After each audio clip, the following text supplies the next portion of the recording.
யோகி ஆதித்யநாத் ஒரு ட்வீட் ஒன்று போடுறார் ஒரு 2 நாளுக்கு முன்னால். அந்த ட்வீட்டில் அவர் என்ன சொல்கிறாருன்னா, உத்தரப்பிரதேசத்தில் கிட்டத்தட்ட 75 மாவட்டத்தில் எல்லா மாவட்டத்திலையும் ஒவ்வொரு சைபர் செக்யூரிட்டி போலீஸ் ஸ்டேஷன் வச்சு நாங்கள் ஓப்பன் பண்ணியிருக்கோம். இந்தியாவிலேயே முதல் மாவட்டமாக உத்தரப்பிரதேசத்தில் தான் எல்லா மாவட்டத்துக்கும் ஒவ்வொரு சைபர் செக்யூரிட்டி காவல் நிலையம் இருக்குது அப்படின்னு சொல்லி ஒரு ட்வீட் ஒன்று போடுறார்.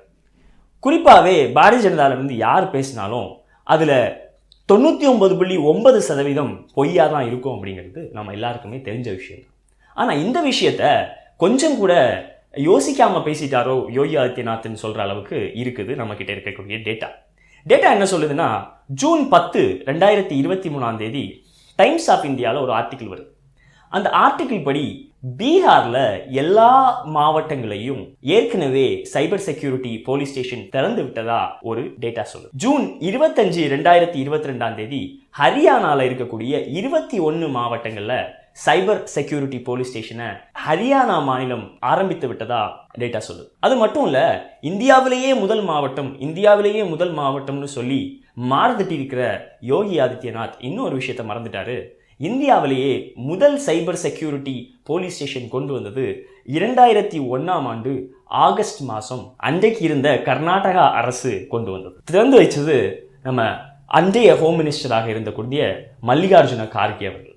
இந்த வரலாற்றை எல்லாம் மூடி மறைச்சிட்டு நாங்கள் தான் இதை முதல்ல கொண்டு வந்தோம்னு மறுபடியும் ஒரு பொய்யை ஒரு பெரிய முழு பூசணிக்காயை வச்சு மறைக்க பார்த்துருக்கிறாரு நம்ம யோகி ஆதித்யநாத். இன்னைக்கு இந்தியாவிலேயே பேசு பொருளாகி இருக்கிறது எலக்டோரல் பாண்ட்ஸ். இந்த எலக்டோரல் பாண்ட்ஸ்னா என்ன? 2017-18 பில்லில் இன்னைக்கு இருக்கக்கூடிய யூனியன் கவர்மெண்ட் ஒரு பில்லை ஒன்று பாஸ் பண்ணுறாங்க. அந்த எலக்டோரல் பாண்ட்ஸ் மூலமாக எந்த கட்சி வேண்டுமானாலும் யாருக்கிட்ட இருந்து வேண்டுமானாலும் எவ்வளவு வேண்டுமானாலும் டொனேஷன்னு சொல்லி காசு வாங்கிக்கலாம். ஆனால் வாங்கின காசுக்கு யாருக்கிட்டையும் கணக்கு காட்ட வேண்டிய தேவையில்லை. இதுதான் இந்த எலக்டோரல் பாண்ட்ஸ் கிட்ட இருக்கக்கூடிய ஒரு முக்கியமான விஷயம். இந்த எலக்டோரல் பாண்ட்ஸ் மூலமாக எந்த கட்சி எவ்வளவு அமௌண்ட் வாங்கியிருக்கிறாங்கன்ற டீட்டெயில்ஸ் கொஞ்ச நாளுக்கு முன்னாடி வந்திருந்தது, நம்ம எல்லாருமே பார்த்துப்போம். அதில் பாரதிய ஜனதா கட்சிக்கு மட்டும் கிட்டத்தட்ட 57% பணம் செஞ்சிருக்கிறதா சொல்லப்படுது. அதுக்கு பிறகு February 15 இதை உச்சநீதிமன்றம் அன்கான்ஸ்டியூஷனல், அதாவது இந்திய அரசமைப்புக்கு எதிரானது அப்படின்னு சொல்லி அந்த சட்டத்தை நீக்குறாங்க. இல்லை, இனி யூனியன் கவர்மெண்ட் கொண்டு வந்த அந்த எலக்டோரல் பாண்ட் செல்லாதுன்னு அறிவிக்கிறாங்க. அதோடு அவங்க நிறுத்தலை. 15 February ஸ்டேட் பேங்க் ஆஃப் இந்தியாவுக்கு அவங்க கொடுத்த ஒரு டைரக்டிவ்ல என்ன சொல்றாங்க அப்படின்னா, இந்த எலக்டோரல் பாண்ட் சம்பந்தப்பட்ட எல்லா விஷயங்களும், அதாவது யாரு எந்த கட்சிக்கு எவ்வளவு காசு கொடுத்துருக்காங்கிற எல்லா விஷயங்களையும் State Bank of India March 6 election கமிஷனுக்கு கொடுக்கணும். அதை எலெக்ஷன் கமிஷன் அவங்களுடைய வலைத்தளத்தில் வெளியிடணும் அப்படின்னு சொல்லி ஒரு ஸ்ட்ராங்கான டைரக்டிவை இந்திய உச்சநீதிமன்றம் ஸ்டேட் பேங்க் ஆஃப் இந்தியாவுக்கு கொடுக்குது. ஆனால் இந்த State Bank of India March 4 வரைக்கும் காத்திருந்துக்கிட்டு மார்ச் 4 சுப்ரீம் கோர்ட்டுக்கிட்ட போயிட்டு என்ன சொல்கிறாங்கன்னா, எங்களால் முடியாது, ஏன்னா கிட்டத்தட்ட 44,000 சொச்சம் டாக்குமெண்ட்ஸ் இருக்குது, 44,000 சொச்சம் சைலோஸாக நாங்கள் இந்த டாக்குமெண்ட்ஸை வச்சுருக்கோம். அதில் பாதி ஃபிசிக்கலாக இருக்குது, பாதி டிஜிட்டலாக இருக்குது. இது எல்லாத்தையும் நாங்கள் மும்பை ஆஃபீஸுக்கு கொண்டு போனோம், அங்கே போய் கொலைட் பண்ணி இதெல்லாம் கொடுத்து முடிக்கிறதுக்கு எங்களுக்கு ஜூன் 30 வரைக்கும் கால அவகாசம் வேணும்னு கேட்குறாங்க ஸ்டேட் பேங்க் ஆஃப் இந்தியா. இதை ஃபைல் பண்ண டேட் மார்ச் 4, சுப்ரீம் கோர்ட் கொடுத்திருந்த கால அவகாசம் மார்ச் 6. இதை அப்படியே வச்சுப்போம்.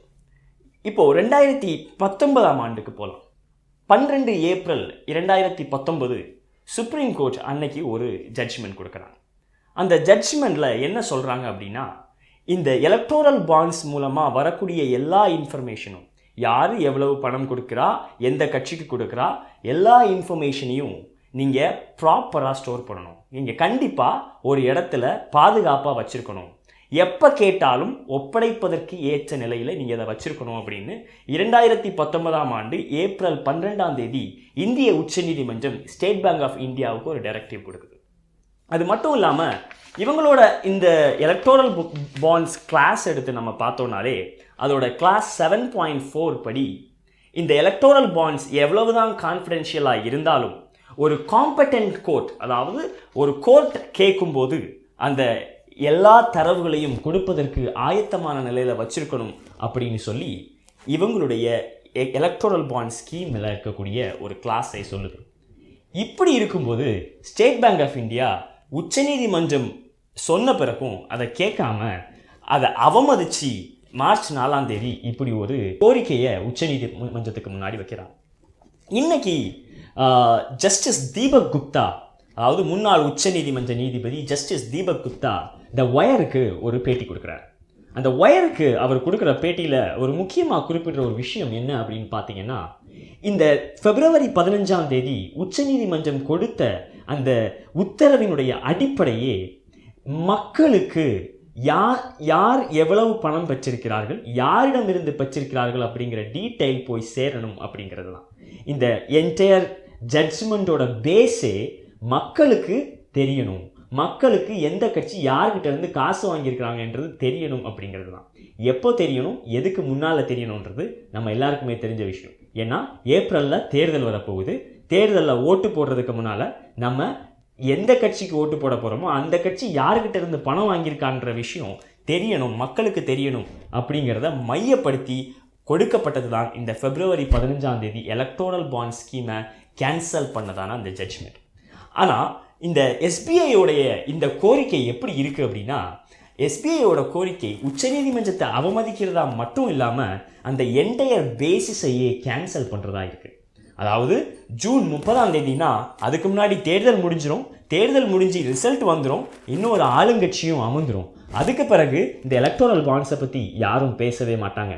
அப்போது ஸ்டேட் பேங்க் ஆஃப் இந்தியா உச்சநீதிமன்றத்தோட உத்தரவை நிராகரித்தது மட்டும் இல்லை, அவமதித்தது மட்டும் இல்லை, இந்தியாவில் இருக்கக்கூடிய அத்தனை ஓட்டாளர்களோட அத்தனை வாக்காளர்களோட அடிப்படை ஜனநாயக உரிமையையே கொலை பண்ணுறதுக்கு பார்க்குறாங்க. இதுதான் ஜஸ்டிஸ் தீபக் குப்தா அந்த ஒயருக்கு கரண் தாப்பாருக்கு கொடுத்த இன்டர்வியூவில் அழகாக சொல்கிறாரு, திஸ் இஸ் அப்சல்யூட்லி ரிடிகுலஸ் அப்படிங்கிறார். ஏன் அதை அப்படி சொல்கிறாருன்னா, டிஜிட்டல் இந்தியான்னு மார்த்தட்டிட்டு இருந்த இந்த அரசாங்கத்தால் வெறும் 44,000 டாக்குமெண்ட்ஸை 44,000 சொச்சம் டாக்குமெண்ட்ஸை கம்பைல் பண்ணி அதிலிருந்து ஒரு டேட்டாவை எடுக்கிறதுக்கு கிட்டத்தட்ட 3 மாதம் ஆகும்னா இவங்க டிஜிட்டல் இந்தியாவில் என்ன தான் கழிச்சாங்க அப்படின்னு சாமானியர்களுக்கு கேள்வி வரதானே செய்யும். இந்த கேள்விக்கெல்லாம் பதில் உச்சநீதிமன்றத்துக்கிட்ட இருக்குது.